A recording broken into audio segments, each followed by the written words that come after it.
അസ്സലാമു അലൈക്കും വറഹ്മത്തുള്ളാഹി വബറകാതുഹു.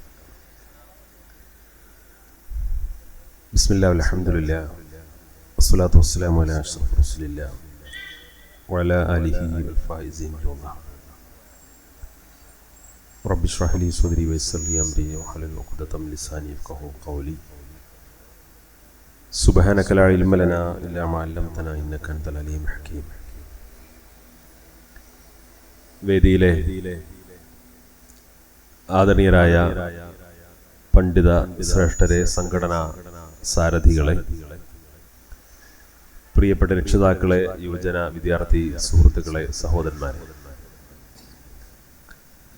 ഈ സമ്മേളനത്തിൽ വേണ്ടുവോളം പ്രഭാഷണങ്ങൾ നടന്നു കഴിഞ്ഞു. നമ്മളതിൻ്റെ സമാപനത്തിലേക്ക് എത്തിയിരിക്കുകയാണ്.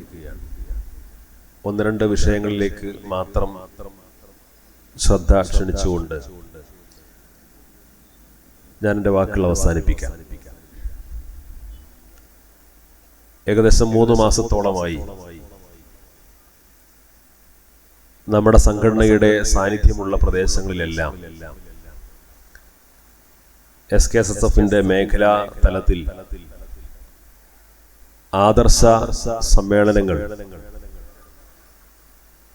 വളരെ വിപുലമായി നടന്നു വരികയാണ്. ഇൻഷാ അല്ലാഹ് 28-ാം തീയതി കാസർഗോഡ് വെച്ചുകൊണ്ട് അതിൻ്റെ സമാപന സമ്മേളനവും നടക്കുകയാണ്. ഇതിനു മുമ്പ് ഓരോ മേഖലയിൽ നടന്ന ആദർശ സമ്മേളനങ്ങളിലെല്ലാം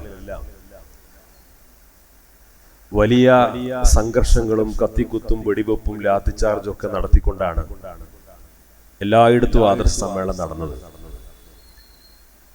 നിങ്ങൾ കുന്നമംഗലത്തുകാരെ ഇവിടുത്തെ സമാധാനാന്തരീക്ഷം നിലനിർത്താനും അതിന് നേതൃത്വം കൊടുക്കാനൊക്കെ ഒരുപാട് കാരണവന്മാരുണ്ടായതുകൊണ്ട് വളരെ സമാധാനത്തോടുകൂടി നമുക്ക് ഈ സമ്മേളനം ഇവിടെ നടത്താൻ സാധിക്കുന്നു.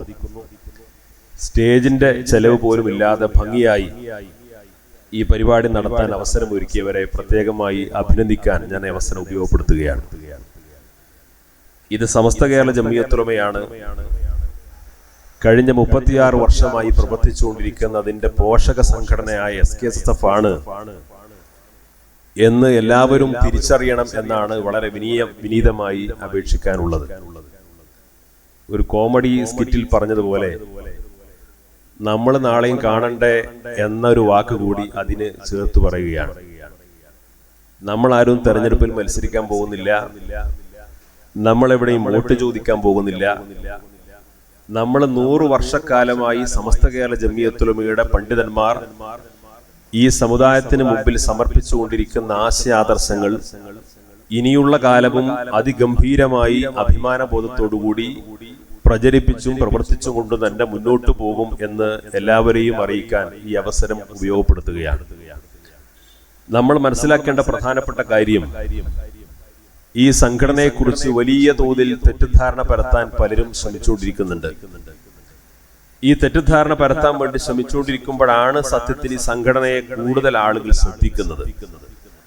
കാരണം ഇവര് സമ്മേളനം നടത്തി കഴിഞ്ഞാൽ ഇവിടെ എന്തൊക്കെയോ സംഭവിക്കുമെന്ന് നമ്മുടെ ഉത്തരവാദപ്പെട്ട ഉദ്യോഗസ്ഥന്മാരെയും മറ്റുമൊക്കെ തെറ്റിദ്ധരിപ്പിക്കാൻ ശ്രമിക്കുമ്പോൾ ഉദ്യോഗസ്ഥന്മാരും തീരുമാനിക്കും, അങ്ങനെയാണെങ്കിൽ എന്താണ് ഇവർ പറയുന്നത് എന്ന് കേൾക്കണമല്ലോ. അപ്പൊ ഷുഐബുൽ ഹൈത്തമിയെ പോലെയുള്ള പ്രതിഭാധനായ ഒരു പണ്ഡിതന്റെ പ്രഭാഷണം ഇവിടുത്തെ രഹസ്യാന്വേഷണ വിഭാഗത്തിനും പോലീസ് ഉദ്യോഗസ്ഥന്മാർക്കും മാധ്യമപ്രവർത്തകർക്കും കുന്നമംഗലത്ത് എന്തൊക്കെയോ നടക്കുന്നുണ്ട് എന്ന് പുറത്ത് പല ആളുകളും ഇന്ന് ധരിച്ചു വെച്ചിരിക്കുന്നു. പലരും എന്നെ ഫോണിൽ വിളിച്ച് ചോദിച്ചു, നിങ്ങൾ കുന്നമംഗലത്ത് പോകുന്നുണ്ടോ, അവിടെ എന്തൊക്കെയോ നടക്കുന്നുണ്ട്. അപ്പൊ അവരും ലൈവിൽ കണ്ടുകൊണ്ടിരിക്കുകയാണ്. ഏതായാലും ഇത്രയും ശ്രദ്ധേയമായ രീതിയിലാണ് നിങ്ങൾ മേഖലാ കമ്മിറ്റി പരിപാടി നടത്തിയത്. ഈ ഒരു സൗഭാഗ്യം നിങ്ങളുടെ മേഖലാ കമ്മിറ്റിക്ക് മാത്രമേ ഉള്ളൂ എന്നതാണ് ഇതിന്റെ ഏറ്റവും പ്രധാനപ്പെട്ട ഒരു പ്രത്യേകത. SKSSF ആദർശ സമ്മേളനം നടത്തുക എന്ന് പറഞ്ഞു കഴിഞ്ഞാൽ അത് ഈ കൊല്ലം ഉണ്ടായ ഒരു പരിപാടിയല്ല. സമസ്ത കേരള ജംഇയ്യത്തുലമയുടെ ഭരണഘടനയിലെ പ്രഖ്യാപിതമായ അതിന്റെ ആദ്യത്തെ ഒന്നാമത്തെയും രണ്ടാമത്തെയും ഭരണഘടനയിലെ വകുപ്പ് പറയുന്നത് ഒന്ന് അഹ്ലുസുന്നത്തി വൽ ജമാഅയുടെ ആശയാദർശങ്ങൾ പ്രചരിപ്പിക്കുക, രണ്ടാമത്തെ അതിനെതിരായി വരുന്ന ആശയാദർശങ്ങളെ നിയമവിധേയമായി, ഞാൻ അടിവരയിട്ടുകൊണ്ട് പറയുന്നു, നിയമവിധേയമായി പ്രതിരോധിക്കുക. ഈ പരിപാടി തുടങ്ങിയിട്ട് 100 കൊല്ലമായി. ഞാൻ ഈ പറഞ്ഞ ഭരണഘടനയിലെ ഈ 2 വകുപ്പുകൾ ഉയർത്തിപ്പിടിച്ചുകൊണ്ട് അതിനുവേണ്ടി ഈ സംഘടന പ്രവർത്തിക്കാൻ തുടങ്ങിയിട്ട് 100 വർഷമായി. അതിന്റെ 100ാം വാർഷികമാണ് നമ്മുടെ മഹാന്മാരായ പണ്ഡിതന്മാർ ഇവിടെ പ്രഖ്യാപിച്ചിട്ടുണ്ട്. ഈ പ്രസ്ഥാനം ഈ ഒരു ആശയ പ്രചരണം നടത്തിയതിന്റെ പേരിൽ ഒരു നാട്ടിലും ഒരു സംഘർഷവും ഒന്നുവരെ ഉണ്ടായിട്ടില്ല, ഒരു കലാപം ഉണ്ടായിട്ടില്ല. ഇവിടുത്തെ പോലീസ് ഉദ്യോഗസ്ഥന്മാർക്ക് അതിന്റെ പേരിൽ ഒന്നും മെനക്കെടേണ്ടി പോലും വന്നിട്ടില്ല. നമ്മുടെ നാടുകളിലൊക്കെ ഈ സംഘടനയെ മനസ്സിലാക്കിയ ആളുകൾ മൈക്ക് പെർമിഷന് വേണ്ടിയിട്ട് പോലീസ് സ്റ്റേഷനിൽ ചെന്നാൽ അത് നിങ്ങളെ പരിപാടിയല്ലേ, നിങ്ങൾ നടത്തിക്കോന്ന് പറയും. കാരണം എന്താണ്? ഇവിടുത്തെ ഉത്തരവാദപ്പെട്ട എല്ലാവർക്കും അറിയാം എന്താണ് സമസ്ത കേരള ജമിയത്തുൽ ഉലമ, എന്താണ് അതിന്റെ പോഷക സംഘടനകൾ, എന്താണ് അതിന്റെ പ്രവർത്തന രീതി. ഇങ്ങനെ സുതാര്യമായി ആർക്ക് മുമ്പിലും അഭിമാനത്തോടുകൂടിയും ഒന്നും മറച്ചുവെക്കാനില്ലാതെ വളരെ നല്ല രീതിയിൽ ദീനീ പ്രവർത്തനം നടത്തിക്കൊണ്ടിരിക്കുന്ന, ഇസ്ലാമിക പ്രബോധന പ്രവർത്തനം നടത്തിക്കൊണ്ടിരിക്കുന്ന ഒരു സംഘടനാ സംവിധാനമാണ് സമസ്ത കേരള ജമിയത്തുൽ ഉലമയുടെ. ഈ പ്രസ്ഥാനത്തെ ഇനി 99 കൊല്ലം കഴിഞ്ഞതിന് ശേഷം തെറ്റിദ്ധരിപ്പിക്കാനും അതിനെ മോശമായി ചിത്രീകരിക്കാനും ആരെങ്കിലും വന്നു കഴിഞ്ഞാൽ അതൊന്നും വിലപ്പോകുന്ന സാഹചര്യമല്ല നമ്മുടെ നാട്ടിലുള്ളത് എന്ന് മാത്രമല്ല, ഈ പ്രസ്ഥാനത്തിന് മാർഗതടസ്സം സൃഷ്ടിച്ചു കഴിഞ്ഞാൽ ഒരുപക്ഷെ മാർഗതടസ്സത്തിലൂടെ താൽക്കാലികമായ പ്രയാസങ്ങളൊക്കെ ഈ സംഘടനയുടെ പ്രവർത്തകർക്ക് സൃഷ്ടിക്കാൻ അവർക്ക് സാധിച്ചേക്കാം. പക്ഷേ ആ തടസ്സം സൃഷ്ടിക്കാൻ വരുന്നവരെ സംബന്ധിച്ചിടത്തോളം അവർക്ക് കാലാകാലം അവരുടെ മാർഗങ്ങളെല്ലാം അടഞ്ഞു പോകുന്ന കാഴ്ച വരാനിരിക്കുന്ന ദിവസങ്ങളിൽ കാണേണ്ടി വരും. കാരണം ഇത് നിസ്സാരമായ കാര്യമല്ല. സമസ്ത കേരള ജമിയത്തുൽ ഉലമയുടെ പ്രവർത്തനങ്ങൾ അത്രമേൽ സുതാര്യമാണ്, അത്രമേൽ നിയമവിധേയമാണ്. ഈ രാജ്യത്തെ സർക്കാർ സംവിധാനങ്ങൾക്ക്, ഇവിടുത്തെ ഉത്തരവാദപ്പെട്ട ഏജൻസികൾക്ക്, ഇവിടുത്തെ കേന്ദ്ര സർക്കാർ, സംസ്ഥാന പോലീസ് ഉദ്യോഗസ്ഥന്മാർക്ക്, അതുമായി ബന്ധപ്പെട്ട എല്ലാവർക്കും ഇതിന്റെ സുതാര്യമായ പ്രവർത്തനങ്ങളെ കൊണ്ട് അറിയുന്നവരാണ്, ബോധമുള്ളവരാണ്. ഈ നാട്ടിൽ വർഗീയത പ്രചരിക്കപ്പെടുമ്പോ, ഈ നാട്ടിൽ തീവ്രവാദ സംഘടനകൾ ഉയർന്നു വരുമ്പോ, മുസ്ലിം സമുദായത്തിനകത്ത് നമ്മുടെ രാജ്യത്തിന്റെ നിയമത്തിനും ബഹുസ്വരതക്കും ചേരാത്ത ഏതെങ്കിലും ആശയപ്രചരണങ്ങളുമായിട്ട് ആരെങ്കിലും കടന്നു വരുമ്പോ ഒരുപക്ഷെ ഇവിടുത്തെ ഉത്തരവാദപ്പെട്ട സർക്കാർ സംവിധാനങ്ങൾ പോലും മുന്നോട്ട് വരുന്നതിന് മുമ്പ് അതിനെതിരെ ശക്തമായി പ്രതിരോധിക്കാൻ മുന്നിൽ വന്നിട്ടുള്ള സംഘടനാ സംവിധാനമാണ് സമസ്ത കേരള ജമിയത്തുൽ ഉലമ. നിങ്ങൾ ആലോചിച്ച് നോക്കൂ, ബാബരി മസ്ജിദുമായി ബന്ധപ്പെട്ട ആ അപകടകരമായ ഒരു പശ്ചാത്തലം നിലനിൽക്കുന്ന സമയത്ത് ബാബരി മസ്ജിദ് തകർക്കപ്പെട്ടതിന് ശേഷം ആ നിരാശയെ ചൂഷണം ചെയ്തുകൊണ്ട് തീവ്രവാദ സംഘടനകൾ മുസ്ലിം സമുദായത്തിനകത്ത് കടന്നു വന്നപ്പോ ഒരുപക്ഷെ ഇവിടുത്തെ പോലീസ് ഡിപ്പാർട്ട്മെന്റുകളോ രഹസ്യാന്വേഷണ വിഭാഗമോ പോലും അതിനെക്കുറിച്ച് കൃത്യമായി അറിയുന്നതിന്റെയും മുമ്പ് മുസ്ലിം സമുദായത്തിനകത്ത് ചെറുപ്പക്കാർക്കിടയിൽ രഹസ്യമായി ഇത്തരത്തിലുള്ള ചില ആശയങ്ങൾ പ്രചരിക്കുന്നു എന്ന വാർത്തകൾ കേൾക്കുമ്പോഴേക്ക് അത്തരം സംഘടനകൾക്കെതിരെ, അത്തരം പ്രചാരണങ്ങൾക്കെതിരെ പരസ്യമായി ക്യാമ്പയിനുകൾ പ്രഖ്യാപിച്ചുകൊണ്ട് മഹല്ല് കമ്മിറ്റികൾ ജാഗ്രത പാലിക്കണം, മദ്രസ കമ്മിറ്റികൾ ജാഗ്രത പാലിക്കണം, സമുദായ സംഘടനകൾ ജാഗ്രത പാലിക്കണമെന്ന് മുന്നറിയിപ്പ് നൽകിയ സംഘടനാ സംവിധാനമാണ് സമസ്ത കേരള ജമിയത്തുൽ ഉലമ.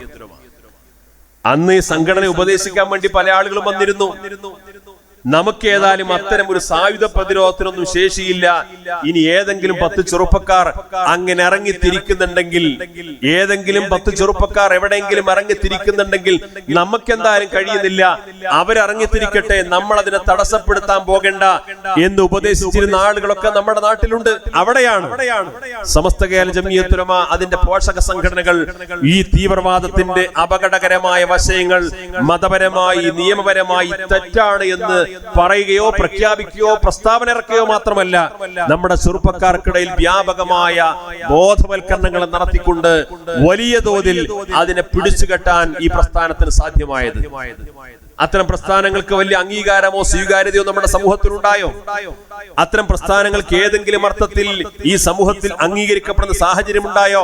മുസ്ലിം മുഖ്യധാരയിലേക്ക് തീവ്രവാദ പ്രവണതകളുള്ള, രാജ്യത്തിന് വിരുദ്ധമായ, നിയമത്തിന് വിരുദ്ധമായ, മതത്തിന്റെ പാരമ്പര്യത്തിന് വിരുദ്ധമായ ഏത് സംഘടനകൾ മുസ്ലിം സമുദായത്തിനകത്ത് കടന്നു വന്നിട്ടുണ്ടോ ആ പ്രസ്ഥാനങ്ങൾക്കൊന്നും ഇന്നും മുസ്ലിം സമുദായത്തിന്റെ മുഖ്യധാരയിലേക്ക് പ്രവേശനം കിട്ടാതെ അവരൊക്കെ മാറി നിൽക്കുന്ന സാഹചര്യം ഉണ്ടായതിന്റെ കാരണം എന്താണ്? എന്താണ് എന്ന് പരിശോധിച്ചാൽ മതപരമായ കാര്യങ്ങളെ പ്രാമാണികമായി സമുദായത്തിനകത്ത് വിശദീകരിച്ചു കൊടുക്കാനും വിശ്വാസപരമായി കർമ്മപരമായി ഈ സമുദായം ഏത് വഴിയിലൂടെ സഞ്ചരിക്കണമെന്ന കൃത്യമായ ദിശ നിർണയിച്ചു കൊടുക്കാൻ അർഹതപ്പെട്ട ഒരേ ഒരു പ്രസ്ഥാനം അത് സമസ്ത കേരള ജംഇയ്യത്തുൽ ഉലമയാണ് എന്ന തിരിച്ചറിവ് ഈ രാജ്യത്തെ മുസ്ലിങ്ങൾക്ക് വേണ്ടി മാത്രമല്ല, ഈ രാജ്യത്തെ ബഹുസ്വര സമൂഹത്തിന്, ഈ രാജ്യത്തെ മഹാഭൂരിപക്ഷം വരുന്ന ചിന്തിക്കുന്ന സദുദ്ദേശത്തോടുകൂടി കാര്യങ്ങൾ നിരീക്ഷിക്കുന്ന എല്ലാവർക്കും ബോധ്യമുള്ള കാര്യമാണ്.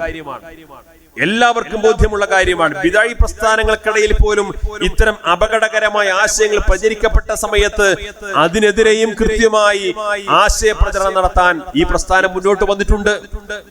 ഈ ആദർശ സമ്മേളനം ഇത്തരത്തിലുള്ള കാര്യങ്ങൾ തുറന്നു പറയുന്ന, ഇത്തരത്തിൽ രാജ്യത്തിന് ഗുണകരമായിട്ടുള്ള, സമുദായത്തിന് ഗുണകരമായിട്ടുള്ള, സമുദായത്തിൽ വളർന്നു വരുന്ന തലമുറ വഴിതെറ്റാതിരിക്കാൻ വേണ്ടി അതിനെക്കുറിച്ച് കൃത്യമായി തുറന്ന് സംസാരിക്കുന്ന, സദുദ്ദേശപൂർവ്വം നടത്തിക്കൊണ്ടിരിക്കുന്ന ഇത്തരം ആദർശ സമ്മേളനങ്ങളെ തെറ്റിദ്ധരിപ്പിച്ചുകൊണ്ട് ആദർശ സമ്മേളനങ്ങളിലെ ആ പ്രചാരണങ്ങളെ തടസ്സപ്പെടുത്താൻ സാധിക്കുമെന്നതൊക്കെ ഒരു മിഥ്യാധാരണ മാത്രമാണ്. ഇതിനും വലിയ കൊമ്പന്മാർ കഴിഞ്ഞ കാലങ്ങളിൽ സമസ്ത കേരള ജംഇയ്യത്തുൽ ഉലമക്ക് മാർഗതടസ്സം സൃഷ്ടിക്കാൻ വന്നിട്ടും അവർക്കൊന്നും വിജയിക്കാൻ സാധ്യമായിട്ടില്ലെന്ന് മാത്രമല്ല, അത് അവരുടെ പരാജയത്തിന് മാത്രം നിമിത്തമായി എന്ന് എല്ലാവരും ചിന്തിക്കുന്നത് നല്ലതാണ്. ഞാൻ ഒറ്റ ഉദാഹരണം മാത്രം പറയാം. പരിശുദ്ധ ഇസ്ലാം നിർദ്ദേശിക്കുന്ന പ്രധാനപ്പെട്ട ഒരു ഉപദേശമാണ്, നിങ്ങളുടെ അയൽവാസി അമുസ്ലിമാണെങ്കിൽ നിങ്ങൾ അവനെ ആദരിക്കണം. നിങ്ങളുടെ അയൽവാസി അമുസ്ലിമാണെങ്കിൽ, ഒരു ക്രിസ്ത്യാനിയാണെങ്കിൽ, ഹിന്ദു ആണെങ്കിൽ, മതമില്ലാത്തവനാണെങ്കിൽ, മറ്റൊരു മതവിശ്വാസത്തിൽപ്പെട്ടവനാണെങ്കിൽ, മറ്റു മതാചാര അനുഷ്ഠാന ക്രമങ്ങളുമായി ജീവിക്കുന്നവരാണെങ്കിൽ, നിങ്ങളുടെ അയൽവാസി അമുസ്ലിമാണെങ്കിൽ മുസ്ലിമേ നീ അവനെ ആദരിക്കണം, ബഹുമാനിക്കണം. എന്താണ് പറഞ്ഞതിന്റെ താല്പര്യം? സഹോദര സമുദായങ്ങളോട് വിശ്വാസി സമൂഹം വെച്ചു പുലർത്തേണ്ട പ്രാഥമികമായ മര്യാദയെ കുറിച്ചാണ് പരിശുദ്ധ ഇസ്ലാം പഠിപ്പിച്ചു കൊടുത്തത്. നിങ്ങളുടെ അയൽവാസി അമുസ്ലിമാണെങ്കിൽ നിങ്ങൾ അവനെ ആദരിക്കണം. ഇത് സമസ്ത കേരള ജംഇയ്യത്തുൽ ഉലമ ഒരു ബഹുസ്വര സമൂഹത്തിൽ മുസ്ലിം എങ്ങനെ ജീവിക്കണമെന്ന് പഠിപ്പിച്ചു കൊടുക്കുന്നതിന്റെ ആദ്യ പാഠമാണ്. അവിടെ വർഗീയതക്ക് പ്രസക്തിയില്ല, അവിടെ മതവിദ്വേഷത്തിന് പ്രസക്തിയില്ല, അവിടെ വിഭാഗീയതക്ക് പ്രസക്തിയില്ല, അവിടെ സാമൂഹികമായ ഭിന്നതക്ക് പ്രസക്തിയില്ല, അവിടെ മതവിശ്വാസികളെ തമ്മിലടിപ്പിക്കുന്നതിന് പ്രസക്തിയില്ല, മതവിശ്വാസികൾക്കിടയിൽ പരസ്പരം സംശയം വളർത്തുന്നതിന് പ്രസക്തിയില്ല. കാരണം സഹോദര സമുദായത്തിൽപ്പെട്ടവനാണ് നിന്റെ അയൽവാസിയെങ്കിൽ നീ അവനെ ആദരിക്കണമെന്നാണ് പരിശുദ്ധ ഇസ്ലാം പഠിപ്പിക്കുന്നത്. സമസ്ത കേരള ജംഇയ്യത്തുൽ ഉലമ ആ അധ്യാപനമാണ് ഈ സമുദായത്തിന് പഠിപ്പിച്ചു കൊടുത്തത്. ഇവിടെ ലക്ഷക്കണക്കിന് വരുന്ന മദ്രസ വിദ്യാർത്ഥികളിലൂടെ, ആയിരക്കണക്കിന് ദർസുകളിലൂടെ, അറബി കോളേജുകളിലൂടെ ഇവിടുത്തെ വിദ്യാർത്ഥികൾക്ക് പഠിപ്പിച്ചു കൊടുക്കുന്ന സുപ്രധാനമായ പാഠഭാഗം അതാണ്. എന്നാൽ ഞങ്ങൾ പറയുന്നതാണ് യഥാർത്ഥ ഇസ്ലാം, ഞങ്ങൾ പറയുന്നതാണ് വിശുദ്ധമായ തൗഹീദ്, കലർപ്പില്ലാത്ത തൗഹീദ്. ഞങ്ങളാണ് നവോത്ഥാനം ഉണ്ടാക്കിയവർ, ഞങ്ങളാണ് പരിഷ്കരണവാദികൾ, ഞങ്ങളാണ് അന്ധവിശ്വാസത്തിനും അനാചാരത്തിനുമെതിരെ ഇവിടെ പടപൊരുതിയിട്ടുള്ള ധീരന്മാരായ പരിഷ്കർത്താക്കൾ എന്ന് അവകാശപ്പെട്ടുകൊണ്ടിരിക്കുന്ന ബിദഅി പ്രസ്ഥാനക്കാരന്റെ ആശയ പ്രചാരണങ്ങളിൽ കടന്നു വന്ന ഏറ്റവും പുതിയ അപകടകരമായ മാർഗം എന്താണ്, മാതൃക എന്താണെന്ന് ചോദിച്ചു കഴിഞ്ഞാൽ, നിന്റെ അയൽവാസി അമുസ്ലിമാണെങ്കിൽ നീ അവനെ വിശ്വസിച്ച് നിന്റെ വീടിന്റെ താക്കോല് പോലും ഏൽപ്പിക്കാൻ പാടില്ല. ഒരു ബഹുസ്വര സമൂഹത്തിൽ ഒരാൾക്ക് യഥാർത്ഥ മുസ്ലിമായിട്ട് ജീവിക്കാൻ കഴിയില്ല. അതുകൊണ്ട് യഥാർത്ഥ മുസ്ലിമായിട്ട് ജീവിച്ചു മരിക്കണമെങ്കിൽ ഇന്ത്യയെ പോലെയുള്ള ബഹുസ്വര സമൂഹത്തിൽ നിന്ന്, ഈ നാട്ടിൽ നിന്ന് ഹിജറ പോയി രക്ഷപ്പെട്ടുകൊണ്ട് യഥാർത്ഥ തൗഹീദിനെ കണ്ടുപിടിച്ചുകൊണ്ട് യഥാർത്ഥ മുസ്ലിമായിട്ട് ജീവിച്ചു മരിക്കണമെന്ന് സലഫി ആശയക്കാരായ പ്രഭാഷകന്മാർ ഇവിടെ പഠിപ്പിച്ചുകൊണ്ടിരിക്കുമ്പോ, പ്രസംഗിച്ചുകൊണ്ടിരിക്കുമ്പോ, ആ പ്രസംഗം കേട്ടുകൊണ്ട് പല ചെറുപ്പക്കാരും കുടുംബസമേതം ഇന്ത്യയിൽ നിന്ന് ഹിജറ പോയിക്കൊണ്ടിരിക്കുമ്പോ ഇത് മതപരമായി തെറ്റാണെന്ന് പറയുന്ന ആദർശ സമ്മേളനങ്ങളെ ഈ സമുദായത്തിൽ തടസ്സപ്പെടുത്താൻ ശ്രമിച്ചുകൊണ്ടിരിക്കുന്നുണ്ടെങ്കിൽ അതിന്റെ താല്പര്യം എന്താണ്? അത്തരത്തിലുള്ള ആദർശ സമ്മേളനങ്ങൾ നടത്താൻ പാടില്ല. അത്തരം ആദർശ സമ്മേളനങ്ങൾ ശരിയല്ല എന്ന് ഇവിടുത്തെ ഉദ്യോഗസ്ഥ മേധാവികളെ തെറ്റിദ്ധരിപ്പിക്കുന്ന ആളുകളെ, എന്റെ പ്രിയപ്പെട്ട ഉദ്യോഗസ്ഥ മേധാവികൾ തിരിച്ചറിയണം. എന്താണ് ഇവരുടെ ഗൂഢലക്ഷ്യമെന്ന് തിരിച്ചറിയണം. ഈ ബഹുസ്വരതയെ തകർക്കാൻ, ഇവിടുത്തെ മതസൗഹാർദ്ദം തകർക്കാൻ, ഇവിടെ സമുദായത്തിൽ ഭിന്നത ഉണ്ടാക്കാൻ, വർഗീയത വളർത്താൻ, തീവ്രവാദം വളർത്താൻ, മതത്തിന്റെ മേലങ്കി അണിഞ്ഞുകൊണ്ട് സമുദായത്തെ തെറ്റിദ്ധരിപ്പിച്ചുകൊണ്ട് ഈ സമുദായത്തിൽ ബഹുസ്വര ബഹുസ്വരത ഉൾക്കൊണ്ടുകൊണ്ട് ജീവിക്കുന്ന മുസ്ലിം സമുദായത്തിലെ ചെറുപ്പക്കാരെ തെറ്റിദ്ധരിപ്പിച്ചുകൊണ്ട് ഈ രാജ്യത്തെ പോലും വെല്ലുവിളിച്ചുകൊണ്ട് ഈ രാജ്യത്തെ യഥാർത്ഥ വിശ്വാസിക്ക് ജീവിക്കാൻ കഴിയില്ല.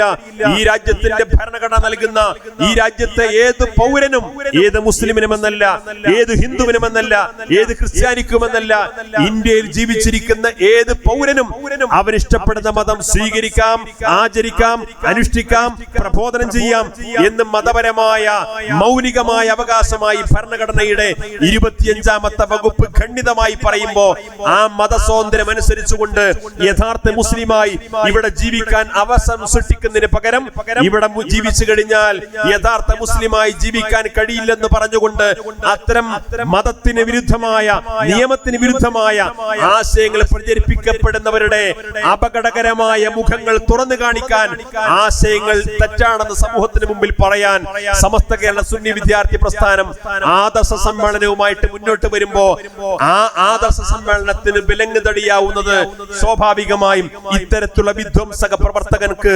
ആവശ്യമായ വെള്ളവും വളവും ഒഴിച്ചു കൊടുക്കാനുള്ള ശ്രമമാണ് എന്ന് ഇവിടുത്തെ ഉത്തരവാദപ്പെട്ട ആളുകൾ തിരിച്ചറിയണം. ഇത് അപകടകരമായ രീതിയല്ലേ?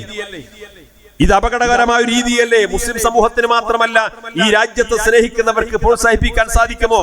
ഈ രാജ്യത്ത് നിയമവാഴ്ച നിലനിൽക്കണമെന്ന് ആഗ്രഹിക്കുന്നവർക്ക് പ്രോത്സാഹിപ്പിക്കാൻ സാധിക്കുമോ? ഈ രാജ്യത്തിന്റെ ബഹുസ്വരതയെ തകർക്കാൻ വേണ്ടി ശ്രമിച്ചുകൊണ്ടിരിക്കുന്ന ഇത്തരത്തിലുള്ള വിധ്വംസക പ്രവർത്തനങ്ങളെയാണ് ഈ സംഘടന പ്രതിരോധിക്കുന്നത്, ഈ സംഘടന തടയിടുന്നത്. ആ സംഘടന തടയിടാനുള്ള പ്രധാനപ്പെട്ട കാരണം അത് ഈ രാജ്യത്തിന്റെ നിയമവിരുദ്ധമാണ് എന്ന കാരണം കൊണ്ട് മാത്രമല്ല, അത് നിയമവിരുദ്ധമാണ്, അതേപോലെ മതവിരുദ്ധവുമാണ്. അത് നിയമവിരുദ്ധം മാത്രമല്ല, മതവിരുദ്ധവുമാണ്. ഒരു യഥാർത്ഥ മുസ്ലിമിന് അംഗീകരിക്കാൻ കഴിയാത്ത രീതികളാണ്. അതുകൊണ്ട് മുസ്ലിം സമുദായത്തിൽ ഉയർന്നു വരുന്ന പ്രശ്നങ്ങളെ വൈകാരികമായി ചെറുപ്പക്കാർക്കിടയിൽ അവതരിപ്പിച്ചുകൊണ്ട് ഈ സമുദായത്തിന്റെ ബഹുസ്വരതയെ തകർക്കാനും ഇവിടെ സാമുദായികമായ സൗഹാർദ്ദത്തെ അതിന് വിള്ളൽ വീഴ്ത്തുന്ന പ്രവർത്തനങ്ങൾ നടത്തിക്കൊണ്ടിരിക്കുമ്പോ ഇത് ശരിയല്ല എന്ന യാഥാർത്ഥ്യം ഈ സമുദായത്തിന് മുമ്പിൽ തുറന്നു പറയുന്നു എന്ന ആ ഒരു കാര്യമാണ് ഇത്തരത്തിലുള്ള ആദർശ സമ്മേളനങ്ങളിലൂടെ ഈ സംഘടന നിർവഹിച്ചുകൊണ്ടിരിക്കുന്നത്. ഇവിടെ പല ആളുകളും ധരിച്ചു വെച്ചിരിക്കുന്നത് ആദർശ സമ്മേളനം എന്ന് പറഞ്ഞു കഴിഞ്ഞാൽ മുജാഹിദ് പ്രസ്ഥാനത്തെ കുറിച്ച് കുറെ പറയും, ജമാഅത്തെ ഇസ്ലാമിയെ കുറിച്ച് കുറെ പറയും, തബ്ലീഗുകാരെ കുറിച്ച് കുറെ പറയും. എന്താ ഇവർ തമ്മിലുള്ള അഭിപ്രായ വ്യത്യാസം? സാധാരണക്കാർ ചിന്തിക്കുന്ന കാര്യം, ഇവർ തമ്മിൽ അഭിപ്രായ വ്യത്യാസം എന്താന്ന് ചോദിച്ചു കഴിഞ്ഞാൽ, ഇവർ തമ്മിലുള്ള അഭിപ്രായ വ്യത്യാസം, ഒരു കൂട്ടർ പറയുന്നു സ്ത്രീകൾക്ക് നിസ്കരിക്കാൻ വേണ്ടി ജുമാ ജമാഅത്തുകൾക്ക് പള്ളിയിൽ പോകാം, വേറെ കൂട്ടർ പറയുന്നു പള്ളി പോകേണ്ടതില്ല. സുബഹിക്ക് കുനു തോന്നണം, വേറെ കൂട്ടർ പറയുന്നു കുനു തോന്നേണ്ടതില്ല. വെള്ളിയാഴ്ച ഖുതുബ നിർവഹിക്കുമ്പോ അത് പ്രാദേശിക ഭാഷയിലായിരിക്കണം ഒരു കൂട്ടർ, അല്ല അത് അറബിയിലാണ് നിർവഹിക്കേണ്ടത് മറ്റൊരു കൂട്ടർ.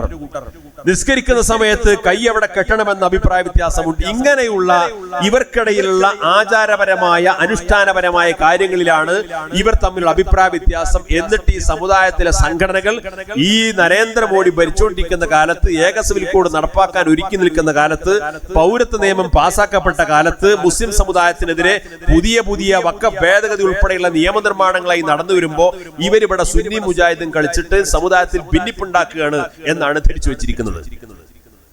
ഇതല്ല പ്രശ്നം, ഇതല്ല പ്രശ്നം. ഇവിടെ ഇസ്ലാമികമായ ആചാരാനുഷ്ഠാന ക്രമങ്ങൾ ആര് പറയുന്നതാണ് സ്വീകരിക്കേണ്ടതെന്നൊക്കെ മുസ്ലിം സമുദായത്തിന് അറിയാം, അതൊക്കെ എല്ലാവർക്കും അറിയാം. അത് വീട് കയറി എത്ര നോട്ടീസ് ആയിട്ട് നടന്നിട്ടും കാര്യമില്ല. ഇവിടുത്തെ വിശ്വാസപരമായ ആചാരപരമായ അനുഷ്ഠാന ക്രമങ്ങൾ ആരെയാണ് അവലംബിക്കേണ്ടത്, ഏത് മതനേതൃത്വത്തെയാണ് അവലംബിക്കേണ്ടത് എന്ന് ഈ രാജ്യത്തെ സാമാന്യ മുസ്ലിങ്ങൾക്ക് അറിയാം. അത് ഇവിടുത്തെ പ്രാഥമികമായ മദ്രസകളിലൂടെ, ദർസുകളിലൂടെ, അറബിക് കോളേജുകളിലൂടെ, മതഭൗതിക വിദ്യാഭ്യാസ സ്ഥാപനങ്ങളിലൂടെ, നമ്മുടെ പണ്ഡിതന്മാരുടെ പ്രഭാഷണങ്ങളിലൂടെ, ഉത്ബോധനങ്ങളിലൂടെ, മറ്റു നൂതനമായ എല്ലാ സംവിധാനങ്ങളിലൂടെയും ഇസ്ലാമിക വിശ്വാസ ആചാര അനുഷ്ഠാന ക്രമങ്ങൾ കൃത്യമായി ഈ സമുദായം പഠിപ്പിച്ചു കൊടുക്കുന്നുണ്ട്. ഇപ്പോൾ കഴിഞ്ഞ 2 വർഷമായി കേരളത്തിൽ മാത്രമല്ല, ഇന്ത്യയിൽ മാത്രമല്ല, ലോകത്തിന്റെ ഏത് മുക്കുമൂലകളിലും ഇന്റർനെറ്റ് സൗകര്യമുണ്ടോ അവിടെ വെച്ചുകൊണ്ട് സമസ്ത കേരള ഇസ്ലാം മത വിദ്യാഭ്യാസ ബോർഡിന്റെ മദ്രസ സിലബസ് അനുസരിച്ചുകൊണ്ട് മതപഠനം നടത്താൻ വരെ സമസ്ത കേരള ജമിയത്തുൽ ഉലമ സംവിധാനം ഏർപ്പെടുത്തി. ഇന്ന് ലോകത്തെ 28 രാജ്യങ്ങളിൽ, ഇന്ന് ലോകത്തെ 28 രാജ്യങ്ങളിൽ, അതിൽ ഗൾഫ് രാജ്യമൊന്നും പെടൂല, കാരണം ഗൾഫ് രാജ്യങ്ങളിൽ സമസ്തയുടെ മദ്രസ ഉണ്ട്. Saudi Arabia, UAE, Qatar, Kuwait, Oman, Bahrain ഇതുപോലെയുള്ള ഗൾഫ് രാജ്യങ്ങളിലൊക്കെ സമസ്തയുടെ മദ്രസകൾ നേരത്തെ പ്രവർത്തിച്ചുകൊണ്ടിരിക്കുന്നുണ്ട്. ഇന്ത്യയിലെ മറ്റു സംസ്ഥാനങ്ങളിലും സമസ്തയുടെ മദ്രസകൾ പ്രവർത്തിക്കുന്നുണ്ട്. പക്ഷേ ലോകത്ത് ഇസ്ലാമിക ചലനങ്ങൾ നിരീക്ഷിക്കുന്ന, ഇസ്ലാമികമായിട്ടുള്ള പഠനങ്ങൾ നടത്തണമെന്ന് ആഗ്രഹിക്കുന്ന, ഇസ്ലാമിന്റെ പ്രാഥമികമായ പഠനങ്ങൾ നടത്താനും പ്രാക്ടീസ് ചെയ്യാനും ഒക്കെ എന്താണ് മാർഗമെന്ന് ലോകത്ത് നിരീക്ഷിച്ചുകൊണ്ടിരിക്കുന്ന ആർക്കും തിരിച്ചറിയാവുന്ന ഒരു കാര്യം, ലോകത്തിന് തന്നെ മാതൃകയാവുന്ന രീതിയിലുള്ള ഒരു മതപഠന സംവിധാനം ഇന്ന് നിലനിർത്തിക്കൊണ്ട് ഫലപ്രദമായി വിജയിപ്പിച്ച് മുന്നോട്ട് പോകുന്ന സംവിധാനം കേരളത്തിൽ സമസ്ത കേരള ഇസ്ലാം മത വിദ്യാഭ്യാസ ബോർഡിന് കീഴിലാണ്. ഇത് തിരിച്ചറിയാവുന്ന ആളുകളെ തന്നെ സമസ്ത കേരള ഇസ്ലാം മത വിദ്യാഭ്യാസ ബോർഡിന് കീഴിൽ 2 വർഷം മുമ്പ് 100ാം വാർഷികത്തിന്റെ ഒരു പ്രോജക്റ്റ് ആയിക്കൊണ്ട് 2 വർഷം മുമ്പ് ആരംഭിച്ച ഒരു സംവിധാനമാണ് സമസ്തയുടെ ലേണിംഗ് മദ്രസ. അഥവാ ലോകത്തിന്റെ വിവിധ രാജ്യങ്ങളിൽ വെച്ചുകൊണ്ട് മുതിർന്നവരാണെങ്കിലും ചെറുപ്പക്കാരാണെങ്കിലും വിദ്യാർത്ഥികളാണെങ്കിലും സമസ്ത കേരള ഇസ്ലാം മത വിദ്യാഭ്യാസ ബോർഡിന്റെ പാഠ്യപദ്ധതി അനുസരിച്ച് അവരുടെ നാട്ടിലെ തദ്ദേശീയമായ ഭാഷയിൽ ദീൻ പഠിക്കാൻ ആവശ്യമായിട്ടുള്ള സംവിധാനമാണ് ലേണിംഗ് മദ്രസ. ഇന്ന് അത് ലോകത്ത് 28 രാജ്യങ്ങളിൽ നടന്നുകൊണ്ടിരിക്കുന്നു. സമസ്ത കേരള ജംഇയ്യത്തുൽ ഉലമയുടെ മതപ്രബോധനത്തിന്റെയും മതാധ്യാപനത്തിന്റെയും ലോകോത്തര മാതൃകയാണ്. 28 രാജ്യങ്ങളിൽ ഇന്ന് പഠിപ്പിച്ചുകൊണ്ടിരിക്കുന്നു. ഇത് പറയുമ്പോൾ നിങ്ങൾക്ക് കൗതുകം തോന്നും. നിങ്ങൾക്ക് വേണമെങ്കിൽ നാളെ കോഴിക്കോട് ഫ്രാൻസിസ് റോഡിലുള്ള സമസ്തയുടെ ആസ്ഥാനത്തെ അതിന്റെ ഏറ്റവും മുകളിലെ നിലയിലുള്ള സമസ്ത ലേണിംഗ് മദ്രസയുടെ സ്റ്റുഡിയോ പോയി കണ്ടാൽ അറിയാം. അവിടെ ഒരുപാട് സ്റ്റുഡിയോകളുണ്ട്. ഇപ്പോൾ പോയാലും കാണാൻ സാധിക്കും. അവിടെ ഒരുപക്ഷെ അമേരിക്കയിൽ ഇപ്പോ വൈകുന്നേരം രാവിലെ 9 മണി കഴിഞ്ഞ് 9:30 മണിയായി. അവിടെ എല്ലാവരും നേരം വെളുത്ത് ക്ലാസ്സിലൊക്കെ പോകാനും മറ്റു കാര്യങ്ങൾ ഒരുങ്ങി നിൽക്കുന്ന സമയമാണെങ്കിൽ അവിടുത്തെ ആളുകൾക്ക് ഇപ്പോഴാണ് മദ്രസ ക്ലാസ് ലഭിക്കേണ്ടതെങ്കിൽ അമേരിക്കക്കാരന്റെ ഭാഷയിൽ സമസ്തയുടെ മദ്രസ അധ്യാപനം നടത്തുന്നത് ഇപ്പോൾ നിങ്ങൾക്ക് പോയാൽ കാണാൻ സാധിക്കും.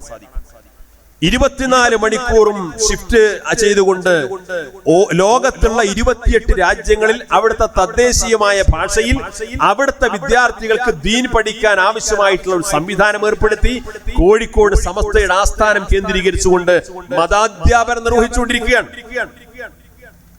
ഇങ്ങനെ ലോകോത്തരമായ തലത്തിലേക്ക് നമ്മുടെ ജില്ല വിട്ടുകൊണ്ടല്ല, സംസ്ഥാനം വിട്ടുകൊണ്ടല്ല, രാജ്യം വിട്ടുകൊണ്ടല്ല, ഭൂഖണ്ഡം വിട്ടുകൊണ്ടല്ല, ലോകത്തിന്റെ വിവിധ രാജ്യങ്ങളിൽ ഓൺലൈൻ സംവിധാനത്തിലൂടെ 28 രാജ്യങ്ങളിൽ വെച്ചുകൊണ്ട് ഇന്ന് സമസ്തയുടെ മദ്രസാധ്യാപനം നിർവഹിച്ചുകൊണ്ടിരിക്കുകയാണ്. ഞാൻ പറഞ്ഞു വരുന്ന കാര്യം, ഈ സംഘടനയെ കുത്തിനോവിക്കാൻ ഉദ്ദേശിക്കുന്ന ആളുകൾ ചിന്തിക്കേണ്ടത് ഇതൊക്കെ നിങ്ങൾ കരുതുന്നിടത്തൊക്കെ വിട്ടിട്ടുണ്ട്. നിങ്ങൾ കരുതുന്നിടത്തൊക്കെ ഈ സംഘടന വിട്ടുപോയിട്ടുണ്ട്. ഈ സംഘടനയുടെ പ്രവർത്തനങ്ങൾ അത്രമേ ലോകോത്തരമായ മാതൃകയിലേക്ക് മുന്നോട്ട് പോയിക്കൊണ്ടിരിക്കുകയാണ്. മലയാളം അറിയാത്ത, ഇന്ന് വരെ കേരളം സന്ദർശിക്കാത്ത, കേരളം എന്തെന്ന് പോലും അറിയാത്ത, ഇന്ത്യ പോലും സന്ദർശിക്കാത്ത അവർക്കും അറിയാം ദീൻ പഠിക്കാൻ, ദീനിന്റെ വിജ്ഞാനങ്ങളെ അതിന്റെ യഥാർത്ഥ സ്രോതസ്സിൽ നിന്ന് വിശുദ്ധമായ അർത്ഥത്തിൽ പഠിക്കാനും മനസ്സിലാക്കാനുമുള്ള സംവിധാനം കേരളത്തിലുള്ള സമസ്ത കേരള ഇസ്ലാം മത വിദ്യാഭ്യാസ ബോർഡിന് കീഴിലുണ്ട് എന്ന് തിരിച്ചറിഞ്ഞുകൊണ്ട് മദ്രസ വിദ്യാഭ്യാസം നേടിക്കൊണ്ടിരിക്കുന്നവർ ഇന്ന് ലോകത്ത് 28 രാജ്യങ്ങളിലാണ്. ഇങ്ങനെ പഠിപ്പിച്ചുകൊണ്ടിരിക്കുന്ന സംവിധാനത്തിലൂടെ സമസ്ത പഠിപ്പിക്കുന്നത് എന്താണ്? പരിശുദ്ധമായ ഇസ്ലാമിന്റെ യഥാർത്ഥ മാർഗരേഖയായിട്ടുള്ള അഹ്ലുസുന്നത്ത് വൽ ജമാഅയുടെ ആശയാദർശം അനുസരിച്ചുകൊണ്ട് ഇസ്ലാമിക വിശ്വാസം, അതിന്റെ സംസ്കാരം, അതിന്റെ ആചാരങ്ങൾ, അതിന്റെ അനുഷ്ഠാന ക്രമങ്ങൾ മനോഹരമായി ഈ സമുദായത്തിന് പഠിപ്പിച്ചു കൊടുത്തുകൊണ്ടിരിക്കുകയാണ്. അപ്പൊ മതസംഘടനകൾ തമ്മിലുള്ള അഭിപ്രായ വ്യത്യാസം എന്താണെന്ന് ചോദിച്ചു കഴിഞ്ഞാൽ ഈ ആചാരപരമായ അനുഷ്ഠാനപരമായ അഭിപ്രായ വ്യത്യാസമുണ്ട്, ശരിയാണ്. പക്ഷെ അതിനേക്കാൾ അപ്പുറം നാം ഇന്ത്യയിൽ ജീവിച്ചുകൊണ്ടിരിക്കുന്ന ആളുകളാണ്, ഒരു ബഹുസ്വര സമൂഹത്തിൽ ജീവിച്ചുകൊണ്ടിരിക്കുന്ന ആളുകളാണ്. ഈ ബഹുസ്വര സമൂഹത്തിൽ ഒരിക്കലും പറയാൻ പാടില്ലാത്ത, മതം അനുവദിക്കാത്ത, രാജ്യത്ത് നിയമം അനുവദിക്കാത്ത വിധം ഇവിടുത്തെ ബിദഈ പ്രസ്ഥാനക്കാർ ആശയപരമായ അപകടകരമായ ചില പ്രവർത്തനങ്ങൾ ഇവിടെ നടത്താൻ ശ്രമിച്ചു. അവരെ നടത്താൻ ശ്രമിച്ചപ്പോ നിങ്ങൾ ആലോചിക്കേണ്ട പ്രധാനപ്പെട്ട കാര്യം, ഒന്ന് ഞാൻ നേരത്തെ സൂചിപ്പിച്ചതുപോലെ ഇന്ത്യയെ പോലെയുള്ള ഒരു ബഹുസ്വര സമൂഹത്തിൽ ഒരു യഥാർത്ഥ ഇസ്ലാമിക വിശ്വാസിക്ക് ജീവിക്കാനും മരിക്കാനും കഴിയില്ല. അതുകൊണ്ട് ശുദ്ധമായ ഇസ്ലാമിക പ്രകൃതമുള്ള പ്രദേശങ്ങളിലേക്ക് ഹിജറ പോകണം, പലായനം ചെയ്യണമെന്ന് പഠിപ്പിക്കപ്പെടുന്ന സാഹചര്യം ഉണ്ടായി. ഇത് ശരിയല്ലെന്ന് നിരന്തരമായി പറയാൻ ചങ്കൂറ്റം കാണിച്ച ഒരേ ഒരു സംഘടന സമസ്ത കേരള ജംഇയ്യത്തുൽ ഉലമയാണ്. കാരണം എന്താണ്? അത് നിയമവിരുദ്ധമാണ്, മതവിരുദ്ധമാണ്. ഇതേ സലഫി ആശയത്തിൽ നിന്ന് പ്രചോദനം ഉൾക്കൊണ്ടുകൊണ്ട് തന്നെയാണ് ലോകത്ത് വളരെ അപകടകരമായ കീഴ്വഴക്കമുണ്ടാക്കി മുസ്ലിം ലോകത്ത് മുസ്ലിം സമുദായത്തെ ഏറെ അപമാനമുണ്ടാക്കിയ സംഘടനാ സംവിധാനമാണ് അബൂബക്കർ ബഗ്ദാദിയുടെ ഇസ്ലാമിക ഖിലാഫത്ത് സ്ഥാപിക്കാൻ വേണ്ടി തുടക്കം കുറിച്ച ഇസ്ലാമിക് സ്റ്റേറ്റ് ISIS എന്ന് പറയുന്ന സംഘടനാ സംവിധാനം. കേരളത്തിൽ മലയാളി ചെറുപ്പക്കാർക്കിടയിൽ പല ആളുകളും IS-ലേക്ക് റിക്രൂട്ട്മെന്റ് ചെയ്യപ്പെട്ടല്ലോ. ഈ IS-ലേക്ക് റിക്രൂട്ട്മെന്റ് ചെയ്യപ്പെട്ട ആളുകളുടെ ആശയപരമായ പശ്ചാത്തലം പരിശോധിച്ചാൽ ആശയപരമായ പശ്ചാത്തലം വഹാബിസമാണ് എന്ന് കണ്ടെത്താൻ സാധിക്കും. ഇത് നമ്മൾ പറയുമ്പോ നമുക്ക് തിരിച്ചു കിട്ടുന്ന ഉപദേശം എന്താന്ന് ചോദിച്ചു കഴിഞ്ഞാൽ, കാര്യം അങ്ങനെയൊക്കെ ആണെങ്കിലും അന്നിപ്പോ അങ്ങനെ പരസ്യമായിട്ട് പറയണ്ട. സംഗതി പറഞ്ഞൊക്കെ ശരി തന്നെയാണ്. അവരുടെ ആശയ പ്രചാരണത്തിന്റെ ഭാഗമായി ഇത്തരം വികലമായ ആശയങ്ങൾ ഇവിടെ പ്രചരിപ്പിക്കപ്പെട്ടു. ഈ വികലമായ ആശയങ്ങൾ മതവിരുദ്ധമാണെന്നുള്ളത് ശരിയാണ്, നിയമവിരുദ്ധമാണെന്നുള്ളത് ശരിയാണ്. പക്ഷേ അതൊന്നും അങ്ങനെ പരസ്യമായി പറഞ്ഞിട്ട് മുസ്ലിം സമുദായത്തെ തെറ്റിദ്ധരിപ്പിക്കണ്ട. ഇവിടെ നടന്നുകൊണ്ടിരിക്കുന്ന കാര്യം എന്താണ്? ഇവിടെ വർഗീയ ഫാഷിസ്റ്റ് ശക്തികളുടെ ഇസ്ലാമോഫോബിയ പ്രചരണം നടത്തുന്നവരുടെ ആഗോളതലം മുതൽ പ്രാദേശിക തലം വരെ പ്രചരിപ്പിക്കപ്പെട്ടുകൊണ്ടിരിക്കുന്ന കാര്യം എന്താണ്? അവിടെ പ്രചരണം മുസ്ലിങ്ങൾ എന്ന് പറഞ്ഞാൽ ഭീകരവാദികളാണ്, മുസ്ലിങ്ങൾ തീവ്രവാദികളാണ്, അവർ അപകടകാരികളാണ്. ഈയിടെ ഏതാനും മാസങ്ങൾക്ക് മുമ്പ് മലയാള മനോരമ പത്രത്തിൽ വാർത്തയുണ്ടായി. ഒരു മുസ്ലിം നാമധാരിയായ സിനിമാ നടി എറണാകുളത്ത് ഒരു ഫ്ലാറ്റ് വിലക്കെടുക്കാൻ വേണ്ടി ചെന്നു. അവര് ഫ്ലാറ്റ് വിലക്കെടുക്കാൻ വേണ്ടി ചെന്നു. ഫ്ലാറ്റ് കണ്ടു, ഇഷ്ടപ്പെട്ടു, വില പറഞ്ഞുറപ്പിച്ചു. അങ്ങനെ ഫ്ലാറ്റിന്റെ ഉടമയുമായിട്ട് എഗ്രിമെന്റ് ഒപ്പുവെക്കാൻ വേണ്ടിയിട്ട് അതിന്റെ നടപടിക്രമങ്ങൾ ആരംഭിച്ചു. ഫ്ലാറ്റിന്റെ ഉടമ പറഞ്ഞു, നിങ്ങളുടെ ഒരു ID പ്രൂഫ് വേണം. ടൈറ്റ് ജീൻസും ടീഷർട്ടും ധരിച്ച, തലയൊക്കെ തുറന്നു വെച്ചിട്ടുള്ള, ഒരിക്കലും ഒരു മുസ്ലിം സ്ത്രീയാണെന്ന് തിരിച്ചറിയാൻ ഒരടയാളവുമില്ലാത്ത ഈ സിനിമാ നടിയാണ് ഫ്ലാറ്റ് വിലക്ക് വാങ്ങാൻ വേണ്ടി ചെന്നത്. ഫ്ലാറ്റ് വില പറഞ്ഞുറപ്പിച്ചു, എല്ലാ നടപടിക്രമങ്ങളും പൂർത്തീകരിച്ചു, എഗ്രിമെന്റ് എഴുതുകയാണ്. അപ്പൊ ഫ്ലാറ്റിന്റെ ഉടമ പറഞ്ഞു, നിങ്ങൾ ID പ്രൂഫ് വേണം. ID പ്രൂഫ് നോക്കിയപ്പോ ID പ്രൂഫിൽ ഒരു മുസ്ലിം പേരാണ്. ഈ സ്ത്രീ ഒരു മുസ്ലിം സ്ത്രീയാണ് എന്ന് ഈ ഫ്ലാറ്റിന്റെ ഉടമക്ക് മനസ്സിലായി. ഫ്ലാറ്റിന്റെ ഉടമ പറഞ്ഞു, സോറി, ഞങ്ങൾ മുസ്ലിങ്ങൾക്ക് ഫ്ലാറ്റ് വിൽക്കാറില്ല. ഞങ്ങൾ മുസ്ലിങ്ങൾക്ക് ഫ്ലാറ്റ് വിൽക്കാറില്ല. വേഷവിധാനം കണ്ടുകൊണ്ടല്ല, തലപ്പാവ് കണ്ടുകൊണ്ടല്ല, പർദ്ദ കണ്ടുകൊണ്ടല്ല, മതപരമായ മറ്റു ചിഹ്നങ്ങൾ കണ്ടുകൊണ്ടല്ല, മുസ്ലിം പേര് കണ്ടപ്പോഴേക്ക് ഫ്ലാറ്റിന്റെ ഉടമ പറഞ്ഞു, സോറി, ഞങ്ങൾ മുസ്ലിങ്ങൾക്ക് ഫ്ലാറ്റ് വിൽക്കാർ. അത്രമേൽ മുസ്ലിം വിരുദ്ധ പ്രചാരണങ്ങൾ നമ്മുടെ നാട്ടിൽ നടന്നുകൊണ്ടിരിക്കുന്ന ഒരു കാലമാണ്. ആ കാലത്ത് ഒരു ബഹുസ്വര സമൂഹത്തിൽ ഒരാൾക്ക് യഥാർത്ഥ മുസ്ലിമായിട്ട് ജീവിക്കാൻ കഴിയില്ല, ഇവിടെ നിന്ന് നമ്മൾ രാജ്യം വിട്ടു പോകണമെന്ന് മതത്തിന്റെ ലേബലിൽ പ്രചരിപ്പിച്ചു കഴിഞ്ഞാൽ, നമ്മളെപ്പോലെയുള്ള ഉത്തരവാദപ്പെട്ട സംഘടനാ നേതൃത്വം അതിൽ മൗനം പാലിച്ചാൽ ഇവിടെ സംഭവിക്കാൻ പോകുന്നത് എന്താണ്? ഈ രാജ്യത്തെ പൊതുസമൂഹം തിരിച്ചറിയുന്ന എന്താണ്? ഈ അപകടകരമായ ആശയങ്ങളൊക്കെ വെച്ചു പുറപ്പിക്കുന്നവരും സംരക്ഷിക്കുന്നവരുമാണ് ഇവിടുത്തെ മഹാഭൂരിപക്ഷം വരുന്ന മുസ്ലിം സമുദായം എന്ന് തെറ്റിദ്ധരിക്കില്ലേ? ഈ മതവിരുദ്ധമായ നിയമവിരുദ്ധമായ ഈ ആശയങ്ങൾ ഇസ്ലാമുമായി ബന്ധമില്ല എന്നീ ലോകത്തോട് വിളിച്ചു പറയേണ്ട ബാധ്യത സമസ്ത കേരള ജംഇയ്യത്തിനുമൊക്കെയുണ്ട്, അതിന്റെ പോഷക സംഘടനകൾക്കുണ്ട്. അതിന്റെ പോഷക സംഘടനകളുടെ ആദർശ സമ്മേളനങ്ങളിലെ പ്രതിപാദ്യ വിഷയമായി അതിനെ കൊണ്ടുവരേണ്ടതുണ്ട്. ഈ ദൗത്യമാണ് ഇത്തരം ആദർശ സമ്മേളനങ്ങളിലൂടെ ഈ സംഘടന നിർവഹിച്ചുകൊണ്ടിരിക്കുന്നത്. ഇത് ശരിയാണോ തെറ്റാണോ എന്ന് നിഷ്പക്ഷമതികൾ വിലയിരുത്തുക. ഞങ്ങൾ ഈ ആദർശ സമ്മേളനങ്ങളിലൂടെ തുറന്നു പറഞ്ഞുകൊണ്ടിരിക്കുന്ന കാര്യങ്ങൾ മതവിരുദ്ധമായ നിയമവിരുദ്ധമായ ഇന്ത്യയെ പോലെയുള്ള ഒരു ബഹുസ്വര സമൂഹത്തിൽ പറയാൻ പാടില്ലാത്ത, പ്രചരിപ്പിക്കാൻ പാടില്ലാത്ത അപകടകരമായ ആശയങ്ങൾ ഇസ്ലാമിന്റെ പേരിൽ ഇവിടെ പ്രചരിപ്പിക്കപ്പെട്ടുകൊണ്ടിരിക്കുമ്പോ ഇത് ശരിയല്ല എന്ന് ഈ രാജ്യത്തെ ബഹുജനങ്ങളെ ബോധ്യപ്പെടുത്തുന്നു. ഇതിന് വിരുദ്ധമായ ബഹുസ്വരതയെ ഉൾക്കൊള്ളുന്ന, യഥാർത്ഥ ഇസ്ലാമിനെ ഉൾക്കൊള്ളുന്ന, പാരമ്പര്യത്തെ മുറുകെ പിടിക്കുന്ന, സ്വന്തം വിശ്വാസവും സംസ്കാരവും മുറുകെ പിടിച്ചുകൊണ്ട് സഹോദര സമുദായങ്ങളെ ചേർത്ത് പിടിക്കുന്ന, സാമുദായിക സൗഹാർദ്ദത്തോടൊപ്പം സ്വന്തം വിശ്വാസം, സ്വന്തം മതവിശ്വാസം, മതമൈത്രി എല്ലാം ഒരുപോലെ കാത്തു സൂക്ഷിക്കണമെന്ന് പറയുന്ന പാരമ്പര്യ ഇസ്ലാമിന്റെ മാതൃകയാണ് സമസ്ത കേരള ഇസ്ലാം മത വിദ്യാഭ്യാസ ബോർഡിന്റെ കീഴിൽ പഠിപ്പിച്ചുകൊണ്ടിരിക്കുന്നത്. അതിന്റെ എല്ലാ മാതൃകയും അവലംബിച്ചുകൊണ്ടാണ് 100 വർഷക്കാലം സമസ്ത കേരള ജംഇയ്യത്തുൽ ഉലമ ഇവിടെ പ്രവർത്തിച്ചിട്ടുള്ളത്. ഈ നിമിഷം വരെ സമസ്ത കേരള ജംഇയ്യത്തുൽ ഉലമയുടെ അതിന്റെ പണ്ഡിതന്മാർ, അതിന്റെ പ്രചാരകന്മാർ, അതിന്റെ പാഠ പാഠപുസ്തകങ്ങൾ, അതിന്റെ ആശയ പ്രചാരണങ്ങൾ, അതുമായി ബന്ധപ്പെട്ട ഒരു മേഖലയിലും ഈ രാജ്യത്തിന്റെ ബഹുസ്വരതയെ തകർക്കാൻ കാരണമാകുന്ന ഒരു പരാമർശം പോലും ആർക്കും ചൂണ്ടിക്കാണിക്കാൻ സാധിച്ചിട്ടില്ല. എന്നാൽ സമസ്ത ശരിയല്ല എന്ന് പറഞ്ഞുകൊണ്ട് ഈ സമൂഹത്തെ തെറ്റിദ്ധരിപ്പിക്കാൻ ശ്രമിച്ചുകൊണ്ടിരിക്കുന്ന ഏത് പുത്തൻവാദികളെയും ബിദഈ പ്രസ്ഥാനങ്ങളെയും അവരുടെ ആശയങ്ങളൊക്കെ നിങ്ങൾ പരിശോധിച്ച് നോക്കൂ. കൃത്യമായും ഈ പറയുന്ന അപകടങ്ങൾ പതിയിരിക്കുന്നത് കാണാൻ സാധിക്കും.